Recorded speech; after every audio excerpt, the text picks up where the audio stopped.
નમસ્કાર, ન્યૂઝરૂમ લાઈવમાં આપનું સ્વાગત છે। સમાચારો સાથે હું છું આપની સાથે વિકાસ મકવાણા। બુલેટિનની શરૂઆત કરીએ। વિધાનસભાનું બજેટ સત્ર ચાલી રહ્યું છે, તેવામાં વધુ એક સુધારા વિધેયક વિધાનસભામાં લાવવામાં આવનાર છે। વિધાનસભાની કાર્યવાહી દરમિયાન વધુ એક સુધારા વિધેયક લાવવામાં આવશે, જેમાં ગુજરાત શૈક્ષણિક સંસ્થા સેવા ટ્રિબ્યુનલ સુધારા વિધેયક લાવવામાં આવશે। વર્ષ 2023માં રજૂ થયેલા અધિનિયમમાં સરકાર સુધારો કરવા જઈ રહી છે।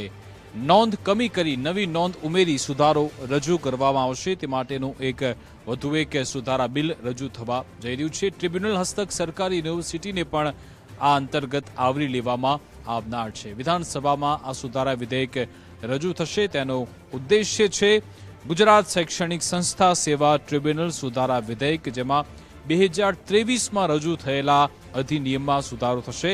નોંધ કમી કરી નવી નોંધ ઉમેરી સુધારો રજૂ કરાશે। ટ્રિબ્યુનલ હસ્તક સરકારી યુનિવર્સિટીને આવરી લેવામાં આવશે।